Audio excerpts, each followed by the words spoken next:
마스. 자, 우리가 아는 예수 그리스도는 무엇으로 이 땅에 오셨을까요? 오늘 설교 제목 바로 평화의 왕으로 이 땅에 오셨습니다. 그래서 우리가 샬롬, 또 노엘 이렇게 인사를 하는 거죠. 그렇다면 진정한 평화는 과연 어디에서 오는 것일까요? 우리가 평화를 얻기 위해서 해야 할 일들이 무엇일까요?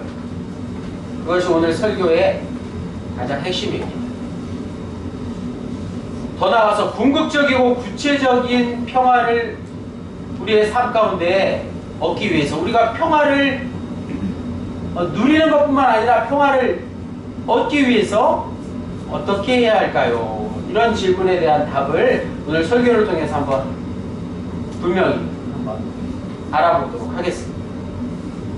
GBS 성서학당의 아주 좋은 선생님이시죠. 김기성 목사님, 청파교회 김기성 목사님이 이렇게 말씀하셨어요. 구원의 본질은 곧 모두를 긍휼의 마음으로 바라보는 것이라고 말씀하셨어요. 긍휼 아시죠? 성탄절을 맞이하는 오늘 우리가 가져야 할 마음이 바로 긍휼의 마음이에요. 긍휼의 마음, 그게 바로 하나님의 마음입니다. 고 하영조 목사님은 긍휼이란 무엇인가? 긍휼은 사랑보다 더 귀한 것이다 라고 말씀하셨어요. 우리가 사랑이 가장 가치 있는 것인데 혹여나 사랑보다 더 가치 있는 것이 있다면 무엇일까? 긍휼이 아닌가? 이렇게 말씀하셨습니다. 척박한 우리의 인생살이 사랑하기도 힘든데 긍휼을 우리가 베풀기가 힘들죠. 또 나는 긍휼 같은 건 받아본 적도 없고 베푼 적도 없다라고 생각할 수도 있습니다. 우리의 인생이 점점 더 힘들어지고 고달프고 무언가에 목마른 이유, 바로 이 긍휼이 없기 때문에 그렇습니다. 긍휼은 사랑보다 더 귀한 가치가 있다고 하영조 목사님이 말씀하셨는데 바로 용서와 관계가 있기 때문에 그렇습니다. 용서를 포함하는 사랑이 긍휼이라고 할 수 있죠. 그래서 용서를 받은 적도 없고 용서를 해본 적도 없는 인생이라면 그보다 더 불행한 삶은 없습니다. 긍휼을 통해서 진정한 행복의 열쇠를 손에 넣을 수 있다는 사실이에요. 우리가 돈이 많고 명예가 있고 그거보다 긍휼을 통해서 우리는 행복해질 수 있다는 사실입니다. 내 옆에 병들어가는 사람, 죽어가는 사람, 우리 주변에 외롭고 쓸쓸하게 성탄절을 맞이하는 사람이 없을까? 불러볼 수 있어야 되죠. 희망을 잃고 낙심한 사람들을 찾아가서 그들에게 내가 먼저 손을 내밀고 따뜻하게 맞아주고 먹을 것도 나눠주고 입힐 것도 입혀주는, 입을 것도 입혀주는, 그게 바로 사랑보다 더한 긍휼의 가치입니다. 우리가 긍휼을 베풀 수 있는 이유가 바로 예수 그리스도를 통해서 그것을 배웠기 때문에 그렇습니다. 먼저 하나님께서 예수 그리스도를 통해서 우리에게 긍휼을 베풀어 주셨기 때문에 우리가 남에게 긍휼을 베풀 수 있게 된 것이죠. 하나님의 사랑에 너무 감격하여 그 사랑을 못 잊어서 눈물을 흘리는 그것이 바로 긍휼의 시작입니다. 긍휼. 성탄절을 앞두고 우리가 꼭 기억해야 할 단어입니다.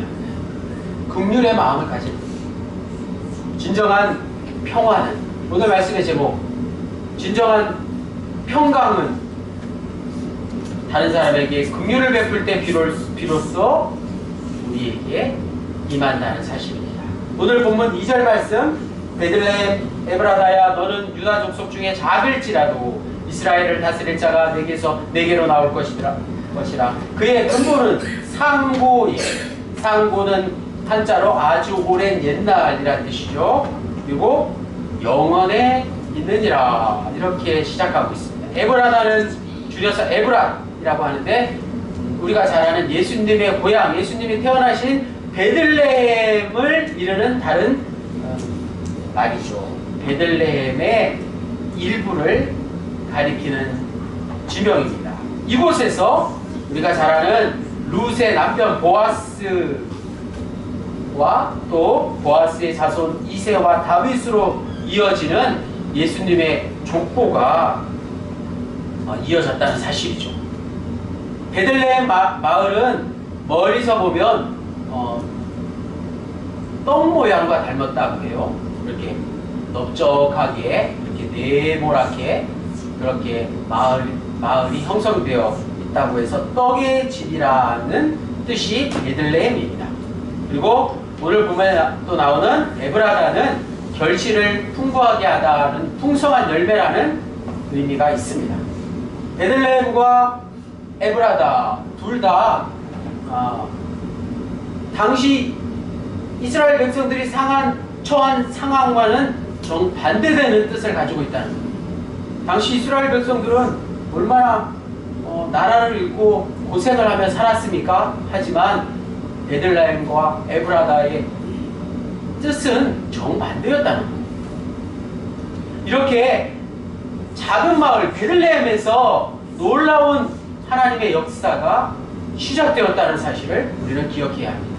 그의 근본은 상고의 영원에 있느니라 라는 이 말씀이 바로 그것을 우리에게 말씀해 주고 있는 것이죠. 역사적 배경 속에서 이때를 바로 사무엘 선지자가 다윗의 아버지 이새를 찾아가서 하나님이 다윗을 선택한 그 때를 가리키는 그런 말씀으로 해석해 볼 수도 있습니다. 그러나 거기 머무르지 않고 더 넓게 이 말씀을 해석해 보면 우리가 잘 아는 대로 예수 그리스도를 가리키는 그 시대, 태초의 시대로 볼 수도 있는 것이죠.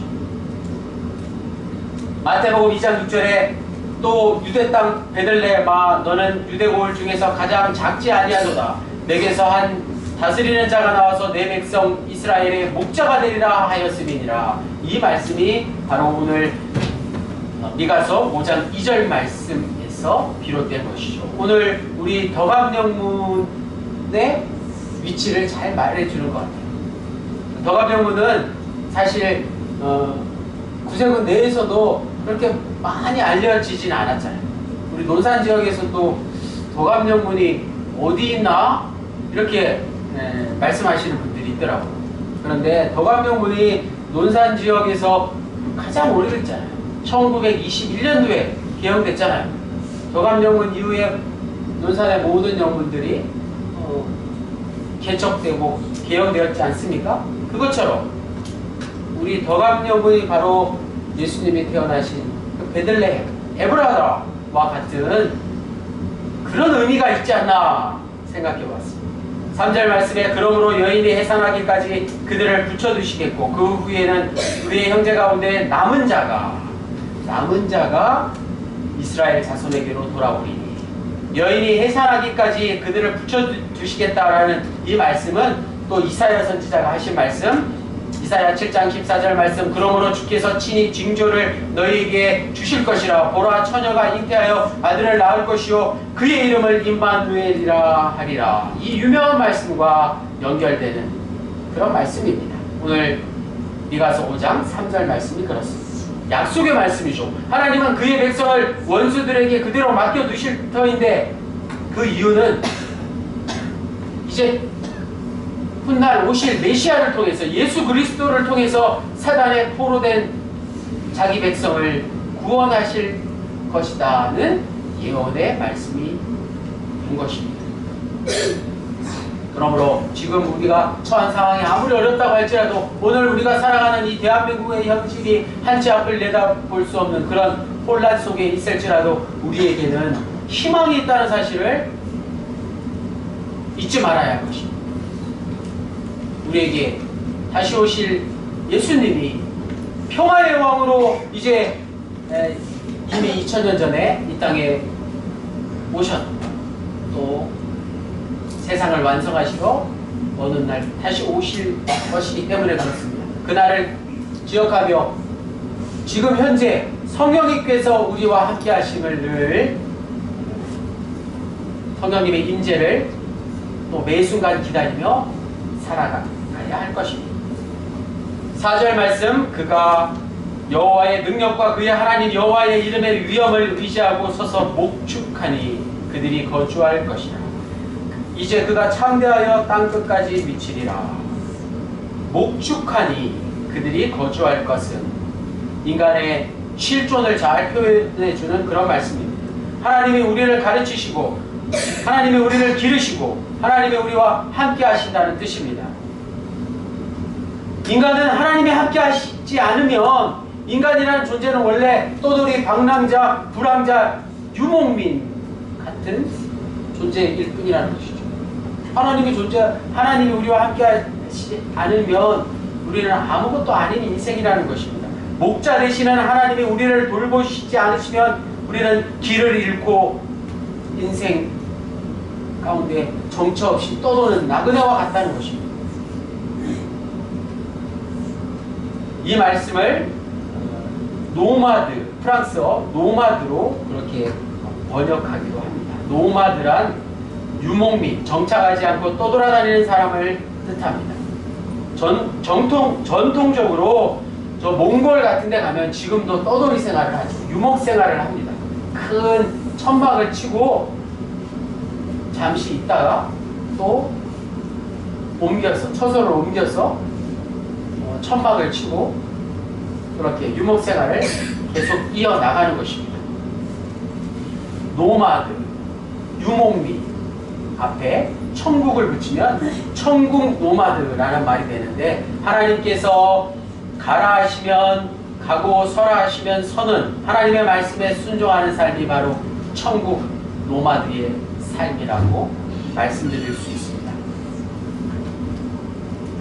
하버드 대학교에서 박사학위를 받고 아주 많은 책을 저술하신 이용규 교수님이 모든 것을 다 내려놓고 그 척박한 땅 몽골에 가서 선교사로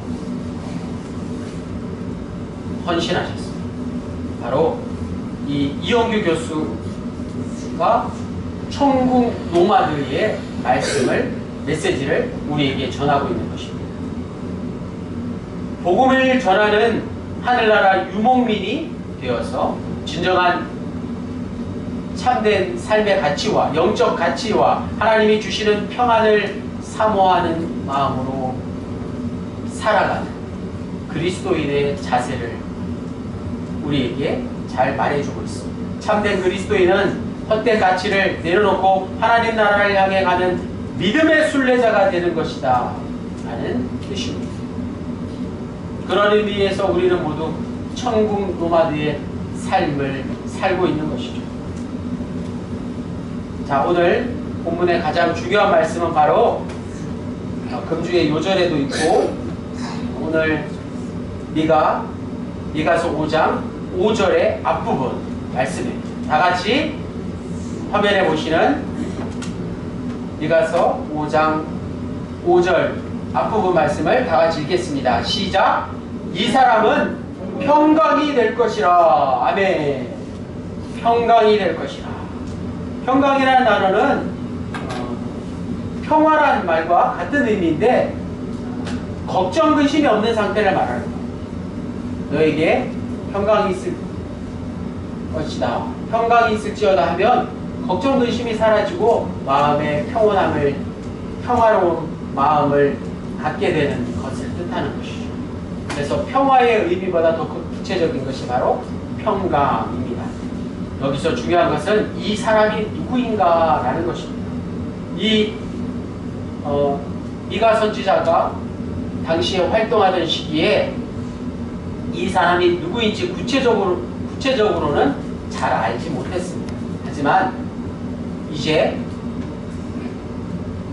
이스라엘 백성들을 죄와 사망에서 구원하신 메시아 곧 그리스도가 그들에게 평강을 가져올 분이시라는 것을 미가 선지자가 이스라엘 백성들에게 말씀한 것이죠. 이와 같은 말씀이 에베소서 2장 14절 말씀 사도 바울이 미가 선지자가 말한 이 사람을 우리의 화평이시다라고 말씀했습니다. 유대인들 뿐만 아니라 모든 이방인들, 세계 모든 민족을 구원하실 그 사람이 바로 우리의 화평이 되시고 평화의 왕이 되시는 예수 그리스도시다 라는 의미이죠. 이사야 선지자 역시 이사야 9장 6절에 우리가 너무 잘 아는 말씀 평강의 왕이다 라고 동시에 예언했습니다. 자, 오늘 본문의 핵심이 되는 말씀 바로 미가서 5장 5절 말씀 평강의 왕이 곧 예수님이시다 라는 것을 우리는 이미 잘 알고 있습니다. 평강의 왕으로 이 땅에 오신 그분이 바로 예수님이시다 라는 것은 2024년 석단절을 맞이하는 오늘 우리에게 어떤 의미가 있을까요? 맨 처음에 드린 질문의 그 답을 우리가 함께 찾아보겠습니다. 예수님이 평화의 왕이시다라는 말씀은 결국 예수님만이 참된 메시아, 구세주, 구원자가 되신다는 뜻입니다. 왜냐하면 참된 평화는 종말론적인 사건이기 때문에 우리가 죽음 이후에 진정한 평화를 맞이하게 되는 것과 같은 뜻입니다. 우리가 살고 있는 지금 이 세상에서 도저히 우리는 참된 평화를 이룰 수가 없습니다. 비로소 세상이 끝날 때 참된 평화가 메시아 되시는 예수 그리스도를 통해서 우리에게 주어질 것입니다. 그것을 믿음으로 우리는 소망하는 것이죠. 우리가 죽을 때 평화와 안식이 우리 모두에게 주어지는 것과 같습니다. 오늘 우리가 예수님의 재림을 기다린다는 말씀도 이러한 뜻과 같습니다.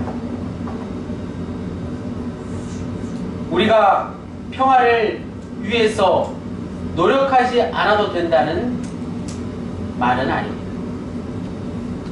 종말론적인 신앙은 참된 종말론적인 신앙을 가진 사람은 그 종말을 지금 앞당겨 사는 사람이기 때문에 그렇습니다. 우리 그리스도인은 결코 호전적인 사람이 되어서는 안 됩니다. 싸움이나 다툼을 좋아하는 사람이 되어서는 안 된다는 뜻이죠. 주위 사람들과 말다툼을 하거나 격렬하게 대화하거나 싸움을 좋아하는 사람이 되어서는 결코 안 된다는 뜻이 됩니다. 지금 이 땅에서 평화를 완전히 이룰 수는 없어도 평화를 치열하게 지향하며 살아야 한다는 뜻입니다. 그래서 오늘 우리가 평화를 누리는 비결, 평화를 누릴 수 있는 첫 번째 비결은 바로 우리가 연습해야 할 것이 전쟁이나 싸움이 아니라 바로 평화라는 데 있습니다. 구약의 위대한 선지자 이사야와 미가는 분명 그러한 평화의 메시지를 백성들에게 선포했습니다. 백성들에게 평화의 메시지를 선포했다는 것은 평화를 연습하라고 말씀한 것입니다. 이스라엘은 지금 전쟁을 치르고 있는데 이스라엘 백성들에게, 자기 백성들에게 굳이 욕을 먹어가면서 평화를 부르짖을 수 있었겠습니까?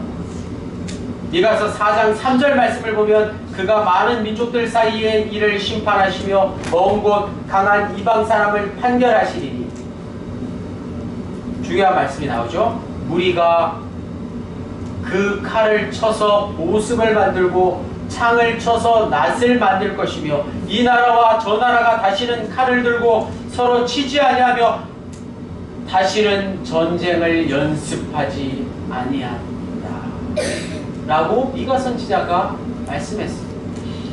총칼을 들고 칼과 창을 들고 전쟁을 연습하고 있는 자기 백성들에게 그 창과 칼을 보습과 낫을 만들어서 농기구를 만들어서 전쟁을 연습하지 말고 평화를 연습하라고 말씀합니다. 이사야 선지자도 같은 말씀을 했습니다. 이사야 2장 4절 말씀 중간에 보면 미가 선지자와 같은 말씀을 했죠. 우리가 그들의 칼을 쳐서 보습을 만들고 그들의 창을 쳐서 낫을 만들 것이며 이 나라와 저 나라가 다시는 칼을 들고 서로 치지 아니하며 다시는 전쟁을 연습하지 아니하리라. 다시는 전쟁을 연습하지 아니하리라.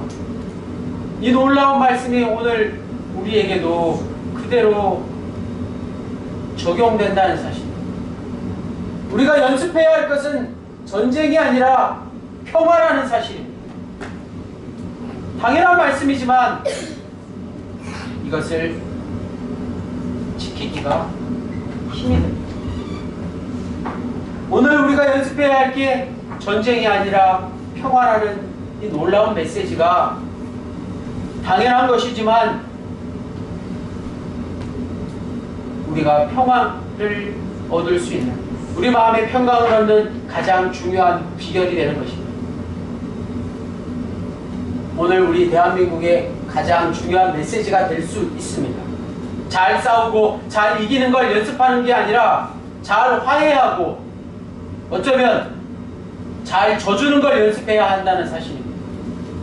궁극적으로 평화를 연습해야 한다는 말은 다시는 전쟁을 연습하지 않겠다는 의지를 뜻합니다.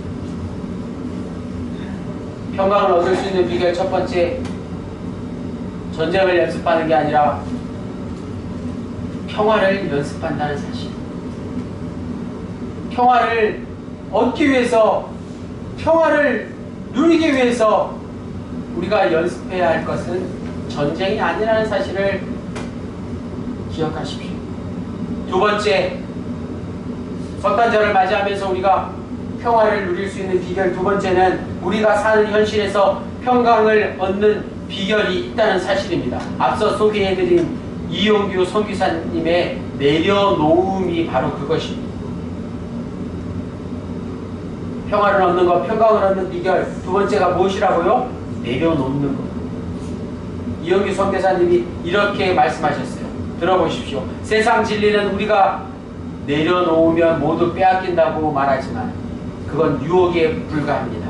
하늘 진리는 우리가 내려놓을 때 온전한 것이 된다고 말씀하고 있습니다.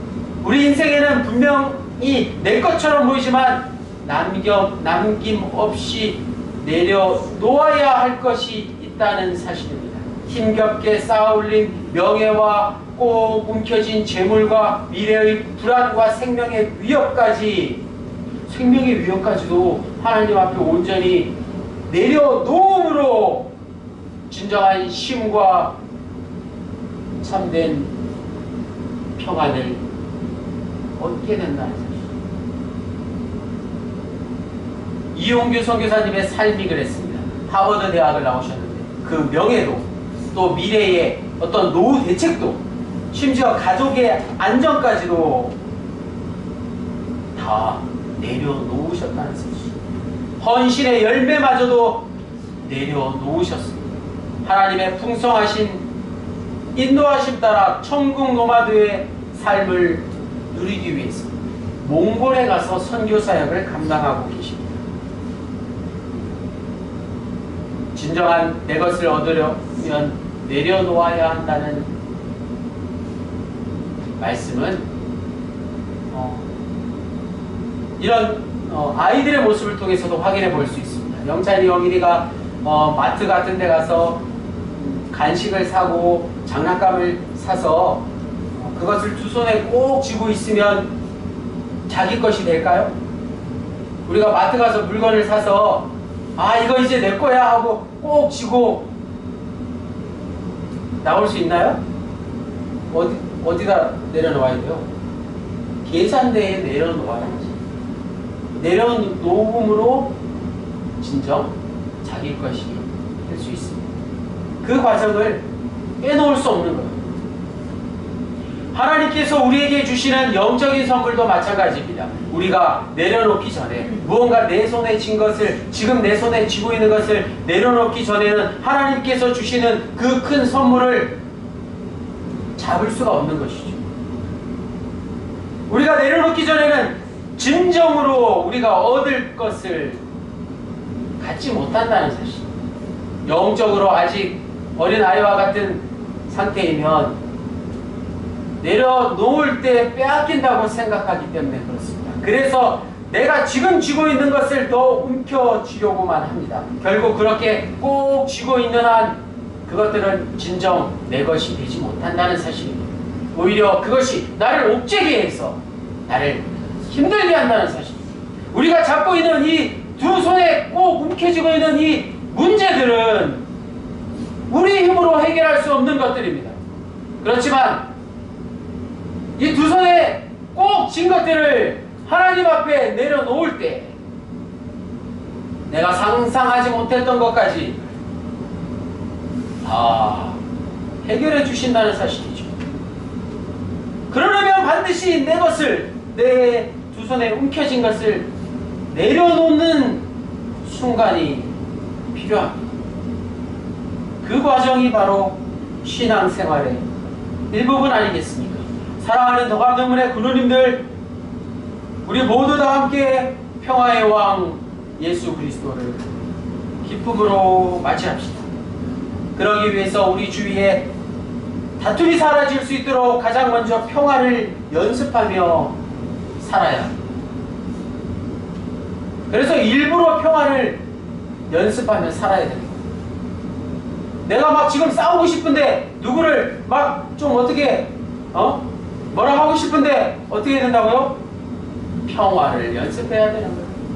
억지로라도 용서해주고 긍휼의 마음으로 다른 사람을 대할 수 있기를 원합니다. 두 번째, 내 주위에 불필요한 것들을 과감히 내려놓을 수 있어야 합니다. 그것도 연습이 필요한 것이죠. 불필요한 것들이 우리 주위에 얼마나 많습니까? 내려놓아야. 물론 각종 물건들도 그렇지만 내 마음속에 있는 이 묵은 짐들 말이에요. 이 무거운 짐들, 내 어깨를 짓누르고 있는 그 무거운 걱정, 근심들이 가장 큰 짐입니다. 그 걱정, 근심들을 내려놓으면 내 주위에 이런 물건들도 다 가벼워지지 않을까요? 마지막으로 긍휼한 마음으로 세상을 바라보십시오. 움켜 잡으려고 하면 움켜 잡을수록 사라지고, 가지려 하면 가지려 할수록 공허해지는 우리의 삶. 무엇으로 내 삶을 풍성하고 행복하게 할 수 있을까요? 맨 처음에 말씀드린 긍휼의 눈입니다. 긍휼의 눈으로 주위를 바라보십시오. 긍휼의 눈으로 세상을 바라보십시오. 그것만이 우리의 삶을 가장 풍성하고 행복하게 해줄 수 있습니다. 진정한 내 것을 얻으려면 지금 내가 잡고 있는 것을 내려놓을 수 있어야 됩니다. 성탄절을 사흘 앞두고 대림절 넷째 주일, 대림절 마지막 주일을 지내는 우리 더감명문의 모든 군원님들 마음에 긍휼이 풍성하시기를, 그리고 내려놓음이 있으시기를, 그로 인해서 주님의 평강과 구원을 모두 함께 누리시는 성탄절이 되기를 주님의 이름으로 간절히 축원합니다. 기도드리시겠습니다. 주님, 내려놓을 때 하나님께서 움직이십니다. 우리의 삶은 하나님께서 주신 선물이고 은혜이기에 우리는 내 것을 주장하기보다 내 것을 내려놓고 주님께 맡겨야 함을 깨달았습니다. 내 생각, 내 욕심, 내 소유, 내 것만 챙기기에 골몰할 때 하나님은 우리에게 모든 것을 내려놓으라고 말씀하십니다. 이 시간 우리 모두에게 주님 한 분만으로 만족합니다 라는 고백이 넘쳐나기를 간절히 빌고 원합니다. 평강과 구원이 되시는 우리 주 예수 그리스도의 이름으로 기도드립니다. 아멘. 766장 이 몸은 거룩한 성전 찬송 부르시면서 헌금 드리시겠습니다.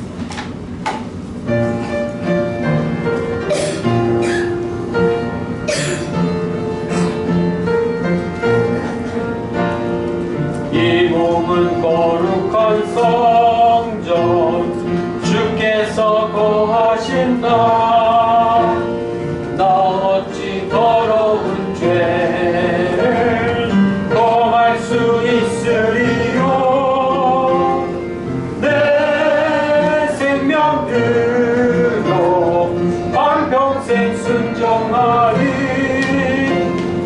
모든 것 주님께 바쳐 주 안에 영생하리. 주님의 영광을 위해 부르심 받았으니 새로운 주 언약 믿고 모든 것 바치리라. 내 생명 받으려 한평생 순종하리.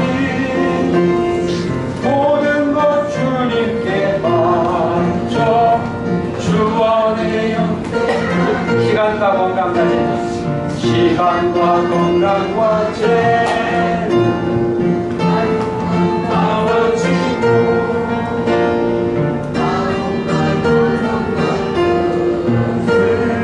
주 앞에 받으리세. 내 생명 들여 한평생 순종하리. 모든 것 주님께 바쳐 주 안에 영생하리. 주님의 사랑을 받아 범죄와 우애하고 그 크신 은혜 힘입어 세상을 구원하세. 내 생명 들여 한평생 순종하리. 모든 것 주님께 바쳐 주 안에 영생하리. 기도드리시겠습니다. 주님, 우리 앞에 놓여있는 현실인데